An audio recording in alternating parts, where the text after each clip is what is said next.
guys, I want to share kind of like a filler video. Not a filler video as far as filling content, but filler explaining why I left YouTube or took a break from YouTube and came back for such a long time. I'm gonna try my best not to get super emotional about this because that's not the intention of this video. I feel like a lot of you have been around for a long time, like literally a long time. This month makes my 11th year on YouTube. For those of you who don't know, and some of you have been there since the beginning, so y'all have really followed my journey since then, and I really appreciate you, and that's why I wanted to do this video and explain my leave of absence, I guess you would call it. I didn't really leave 100%, but I did, you know, not give my 100% when I should have. I'm actually gonna start a timer because I don't want this to go super long of me talking and blabbing and wasting y'all's time. I really don't. I'm gonna look down at that, you know, periodically and make sure I don't talk too crazy or for a long time. So yeah, I'll just dive right in, basically. So, as y'all know, I started 11 years ago. As I mentioned, I was a senior in high school at that time. I started YouTube because, for one, I was just then learning how to do, well, properly. I wouldn't say properly, but trying to improve my makeup skills. So I started watching YouTube videos to try to practice. And as you guys know, Makeup by Ren. I think she might be Makeup by Ren now. She was my most inspirational person. Her, Makeup by Tiffany D, Julie G713, the list goes on. There's so many bloggers that I found on here, YouTubers, that I learned from. And as a result, it made me inspired to create my own channel to not only practice, but because, you know, I enjoyed doing it as I started it. And also, high school years weren't exactly the best in my life. You know, I got, once again, I'm not looking for sympathy, I promise. This is just me explaining everything. They weren't the best. I did get teased a lot in high school, you know, about being too skinny, being too nerdy, just about crazy childish things, you know, things that unfortunately teenagers do. And, you know, I would try to, you know, talk to people about it, about the issues I was experiencing. Nobody would listen. I mean, that's how it normally is. Sadly, even to this day, you know, with every situation that I've heard about, nobody listens. So I figured by starting YouTube and blogging that I could vent. Not necessarily vent about my problems, but like find someone that would listen, someone to talk to, even though it's technically a camera. But sorry, I'm getting emotional. I'm trying not to. I'm trying to like talk through it. But, you know, just talk to people. I had no idea that talking to a camera would lead to anything like this, basically. Where I have this, you know, audience of people that listen to me and new world of friends that I never thought I would have. Okay, so I just filmed this makeup tutorial and I realized I should have taken the pictures before filming this because it might be everywhere by the time I'm done with this video. Stop watering eyes! I'm getting off of that. So that's basically why I started YouTube, you know, to get me through all of that, to have someone to talk to have friends. Fast forward, some of you may have been around, but my years of college were kind of a little better, but still not, I guess, where I feel like I should have been in life. As far as, you know, moving past all of that, dealing with my issues in high school, end up seeing a psychiatrist in college to help me through a lot of that. Still use YouTube as like an avenue, have someone to talk to, even though I'm gonna refer to the camera as someone, because I feel like talking to yourself does help, and talking to the camera is like talking to yourself, kind of. But yeah, during my first couple of years in college, I filmed almost every day, sometimes more than once a day, and I was uploading like this, like seriously, like back to back to back to back to back. During the time I was dating someone that kind of supported me and what I was doing on YouTube, but not really. I don't want to get too deep into, you know, history and stuff like that, but fast forward, started dating other guys as my years went on in college, a little after college, and I would find that I had no support as far as, you know, you shouldn't be putting your life on social media, blah, blah, blah. I don't feel comfortable putting our relationship on social media, whatever. And of course, I was young and I wanted the relationship. I put the relationship first, basically. So fast forward, started working at AT&T. Some of you may know me from there that watch my videos now, but I did work at AT&T for 3 years. During that time, at the beginning, started dating, well, close to the beginning, I started dating someone else. It was a more serious relationship. It was after I graduated college, so I thought, okay, I'm mature now, whatever, so let me, you know, actually do a more serious relationship. A relationship I thought was serious, it really wasn't. Almost a couple of years maybe a year or so after we started dating. You know, at that time I was living paycheck to paycheck, literally. I was neck down in student loans, and I think during that time my bill for student loans was like $500 something a month, and I was making not that much a month, so I was really struggling with bills. But being raised how I've been raised, I was raised not to depend on anybody, especially a man, to take care of me, to pay my bills. When I say that, I promise I'm not trying to offend anybody, but that's just how I was raised. That's all I know. If you don't make the money for yourself, you just don't have it. You don't ask anybody for help. You know, you work your butt off and you take care of yourself. It's not anybody else's responsibility to take care of you. So I had that in the back of my mind. So like I said, you know, paycheck to paycheck. My boyfriend at the time suggested, okay, how about you move in with me? You could just work. You don't have to pay rent anymore, because at the time I was living by myself in Baton Rouge. I kind of considered it. Of course I wasn't quitting my job. Once again, that's not how I was raised. I'm not about to just sit at home and do nothing. I kind of considered it, and then I realized, okay, I have a 2-bedroom apartment now, so one of my rooms is my filming room. Okay, so once I move in with you, understand you have an extra bedroom. So I asked him, I was like, so where will I put my filming equipment and all of that? And he suggested that I put it in the garage outside. My makeup furniture and filming stuff. Makeup furniture that had actual makeup in it. In the garage, in the hot garage. Y'all know, I don't know if you are familiar with Louisiana heat, but it's something serious. So I looked at him, like I literally pulled a Michael Myers on him. I was like, are you serious? Like, are you kidding me? What do you mean put my stuff outside? So at that moment in time, I was turned off instantly. I was like, and keep in mind, this is a serious relationship, so I did love him at one point. But from that moment in time, it taught me to put my business first, to put myself first, above all else. And ever since then, I've been like that, since that moment in time. My YouTube, it wasn't a full-time job, but it's something I took really seriously. Something that's been there since the beginning. It has got me through a lot of things. And somebody just told me to put my stuff outside in the garage. So at that moment in time, it's like my brain snapped right off. All love went out the door.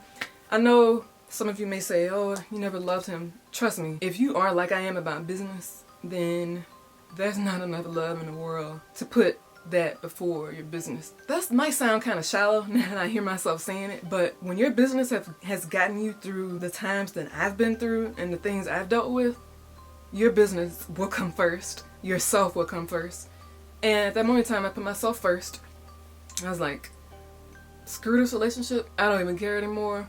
So from that day, I had pretty long schedules at AT&T. I was working pretty much all day long, early morning, get off late. So at that moment, I was like, I don't care if we spend time together. And during that time, I was spending a few nights, you know, during the week at his house overnight. And I have to get up early to go to AT&T sometimes. So I was like, okay. So I would tell him that I was going to work, but really I would be going back to my apartment to film YouTube videos.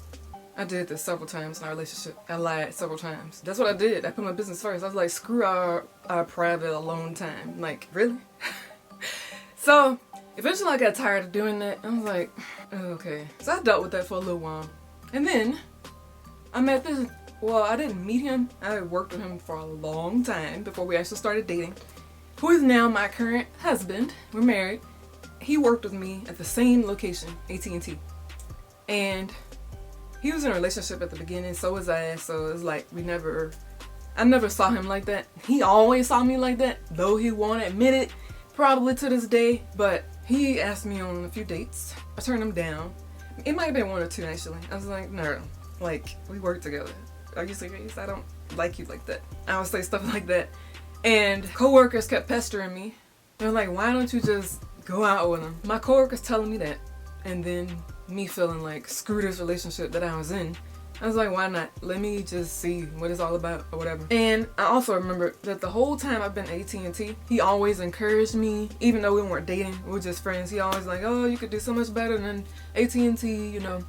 He knew about, you know, my whole YouTube and all of that, blogging. Stop crying. So I went on a date with him. The first time, it was like a group date in a group setting. It was a bunch of us that worked at AT&T who went bowling. And I actually had a lot of fun with him. I was like, okay. And also one thing that kind of, you know, I've always, for the most part, dated older guys, but he was a little older than that. I mean, he's not super older than me. My parents are 15 years apart. We're 10 years apart. 9, 10 years.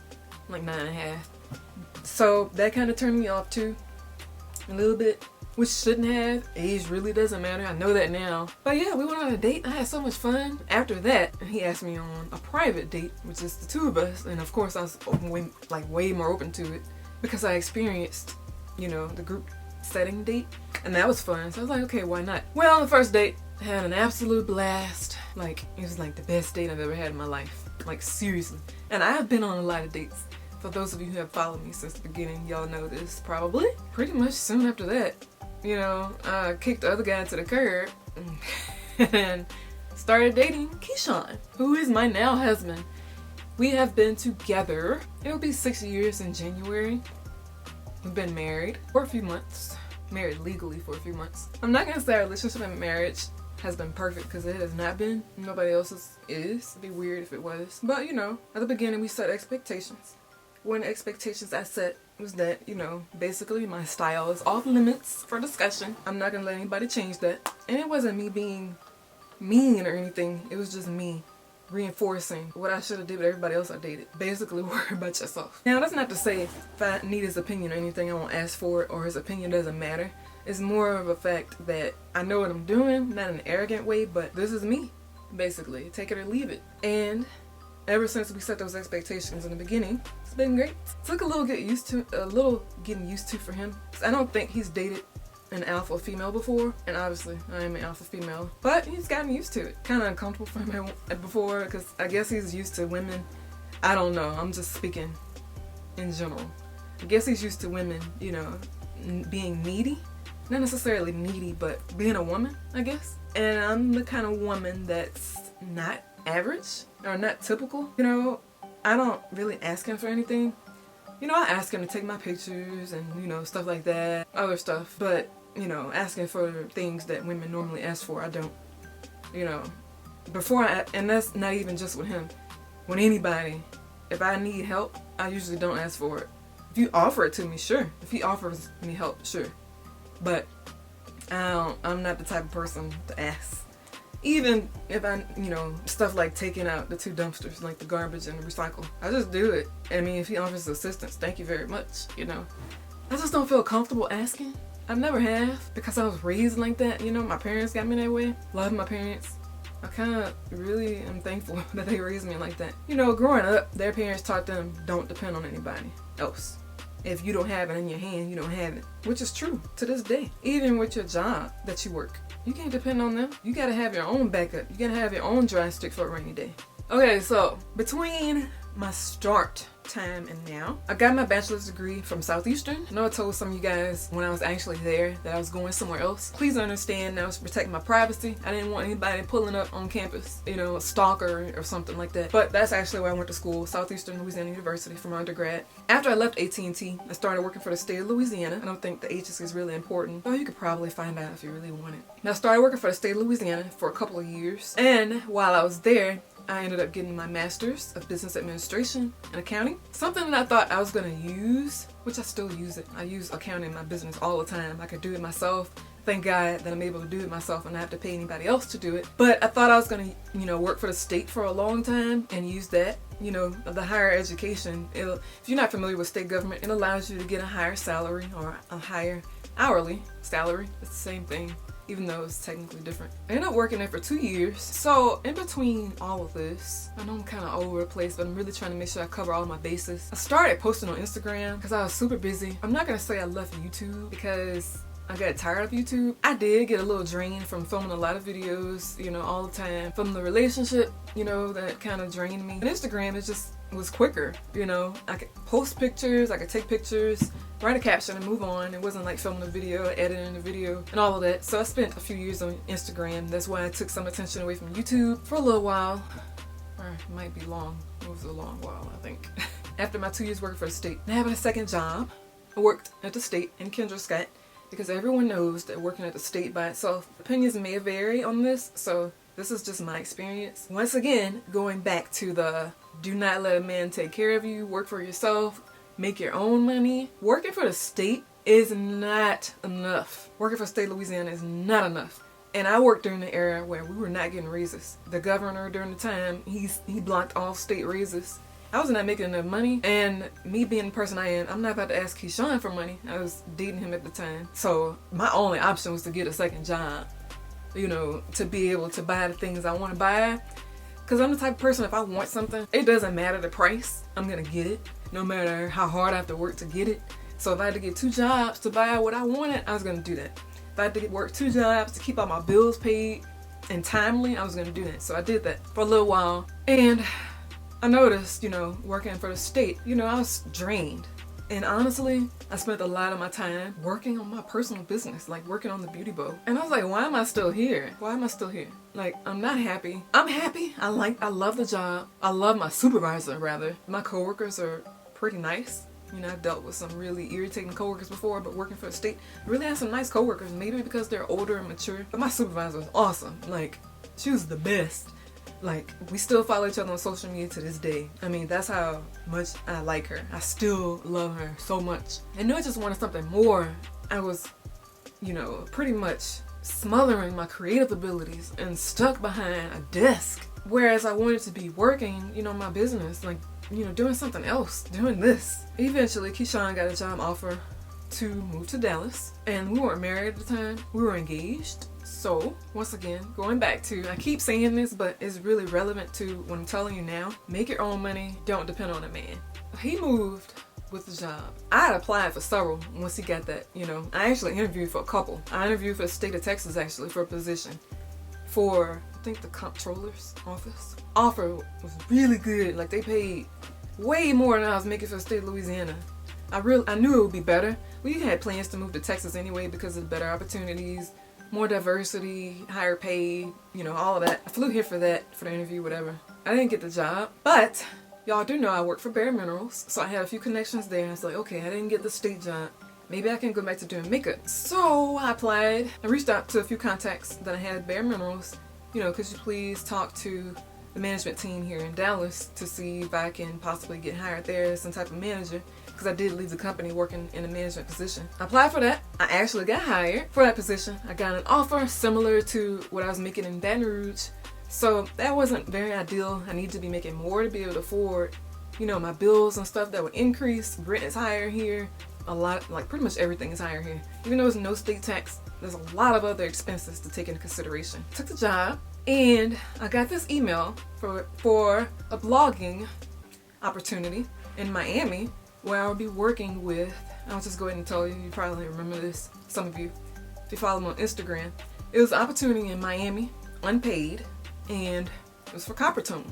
It's my first ever travel opportunity to travel and work with a brand. I was so excited. Only problem is the weekend of Mother's Day. The Mother's Day of 2017. So I was scheduled to start work that weekend. I was going to move from Baton Rouge. At this time, Keyshawn had already moved, and you know, we had our lease in Baton Rouge till about July.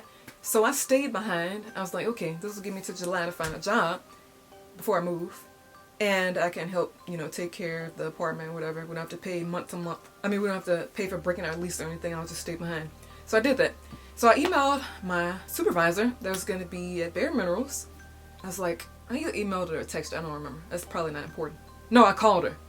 So I called her. I was like, something came up. I didn't really tell her what it was. I was like, something came up for Mother's Day weekend. Is there any possible way I can start a week later? She was like, no, Mother's Day is one of our busiest weekends and we need you to be there. So I was like, okay. I was kind of pissed. I was like, okay. Got off the phone. I thought about it. I was like, is this God telling me that it's time for me to, you know, start working on my passion fully and just say screw these jobs? Like, is this a test from him? So I spent maybe a good 10 minutes thinking about it. Me, if y'all don't know me by now, well, y'all probably don't know me because y'all haven't seen me in how long? For those that know me, it doesn't take me long to make a decision. Like, I make a decision just like that. Like, that's a good and bad thing, but it literally took me 10 minutes to make a decision. I called her back. No, I didn't even call her back. This was even worse. I texted her. I was like, I'm not coming this weekend. Do what you need to do to find someone else to work this position. I'm not coming. So that's basically me quitting the job before I even started. So part of me freaked out, and then a bigger part of me felt a wave of relief. It was weird Because here I am about to move to Dallas, no job, but I was relieved. I wasn't getting paid for this, opportunity in Miami. I was relieved. I was literally making $1,000 a month blogging. Not even half of what I needed to cover my bills, but I was relieved. Now, I'm not the best Christian, I'll admit it, but I just knew that God had it. Like, I just knew it. I felt it. I just knew God had it. I just knew God had me. When I did that, I just felt it. So I didn't cry my makeup off yet. I stopped it before it happened. I'm gonna try to keep it together for the rest of this video. I promise it won't be too much longer. So I went on the trip. It led to many opportunities during that summer. Many that I could have only dreamed of. Many paid opportunities. So my first 2 years of doing this full time were rough. I won't lie. I also had $0 in savings. I know some of y'all are probably like, okay, this girl started making $1,000 a month, around that, and no savings. You're crazy. Yes, I was crazy, but I've always been a believer, even though I'm not the perfect Christian that I would like to be. That's my fault. But I just felt like it would eventually work. And it did. First few months were rough. I was making less than enough for my bills. So luckily I didn't have credit cards, because that's how I paid for everything. I didn't tell Keyshawn about it, because once again, I don't rely on anybody else to take care of me. That's my job. Even now we're married, I still feel the exact same way. You can ask him. It's my responsibility to take care of myself. If I screw up on something, if I get in debt, guess whose problem that is? Mine. I invested a lot of money that I didn't have into my business. I'll just go ahead and tell you the number. $60,000. I pretty much maxed out all my credit cards. Got myself into $60,000 in debt within the first 6-7 months. Buying new equipment, buying office stuff, giveaways, things like that. Money I didn't have. I don't know. It just hit me, within a few months after the struggle. It's like things really start picking up for me, and I just had faith that it would happen like that, and it did. Thank God. Because I could have really been in a, bad situation now as far as neck below in debt. Which I'm back neck below in debt because we just bought a house, but that's a whole nother story. That's nothing to do with what I just told y'all, but it just worked eventually. Even though I'm not the best Christian, I've always been a believer. 100%. Even if it looked like it wouldn't work, God has always worked it out, no matter what. It's always worked out like that. Fast forward to 2 years. That's how long, well, 2.5 years almost. That's how long I've been full-time doing this. I thank you, Lord, for that, because I'm so happy with what I'm doing now. I feel more fulfilled doing something like this rather than, giving time to something and to people that really don't value you. Value me, rather, speaking in second person. Why? But yeah, fast forward to 2 years to now, maybe a few months ago. Something was missing. I'm the type of person, I'm never content. I'm never happy. 100%. I'm always looking for something else to do. I just can't stay still, I thought about it. I was like, something is missing. Like, I'm happy. I'm really happy. But something is missing. So I think Keyshawn might have made this suggestion. You should start back doing YouTube or something. And I thought about it. I was like, okay, let me try it. So I started back doing YouTube. And it's like, I don't know. I can't describe it. Most of my days, I'm a very, I don't want to say bipolar, but I'm kind of bipolar. My mood changes a lot. I'm a Capricorn. That's how I am. Sometimes I'm giddy. Sometimes I don't want to be bothered. Most of the times I don't want to be bothered. It's like every time I film a video, it's like this new, fresh energy just comes into me. Like, I get so excited when I sit in front of a camera and talk and just do tutorials and talk about makeup and fashion and stuff like that. I just get so excited, and I knew this what was missing in my life. So that's why I decided to come back. I feel like I'm fully full now. Not with energy, but my heart is full, I guess, because I'm back doing how I started all of this. And it makes me so happy. I think I pretty much caught y'all up on everything. I don't think I left anything important out, but please let me know if I did. If you have any questions about anything, y'all have the right to ask. Please ask me below. So that's basically how I ended up back here. And if I could leave you with one little snippet of motivation, maybe more than one, I'll just leave y'all with these. Number 1, put yourself first. I know you've heard that from everywhere. I'm serious. Put yourself first. It will make all the difference. Don't neglect what you want for what somebody else wants. That includes a man. Thankfully, I have a husband now that fully supports what I do. He supports me on social media, posting whatever I want, YouTube, taking pictures, traveling everywhere by myself. He doesn't trip. That's the type of person you need. There are people out there like that support you fully. Please don't forget that. Never sacrifice anything for a man ever. Number 2, don't give up on what you want to do. It took me 9 years almost to go full-time. It took me, 9 years. Almost 9 years to go full-time with what I wanted to do. But it happened. Lastly, I'm not one to push anything on anybody, whether it's politics, religion, or anything like that. But I have to say this. I only feel right saying this. Have faith that your dreams will come true eventually. They will. Just have faith. No matter how long it may seem, it may take. No matter what trials you go through, if it seems unreachable, it's gonna happen. So yeah, I'm gonna end on that note because it's already probably 30 minutes long. Please subscribe if you have not. For those of you that have been there since the beginning or even close to it, thank you for still sticking around. I really appreciate it. You have no idea. For our new subscribers, thank you as well. Rate the video, turn on your post notifications. A tutorial for this look will be up very soon. And don't forget, ask me whatever you want below. Talk to you next time. Thank you for watching.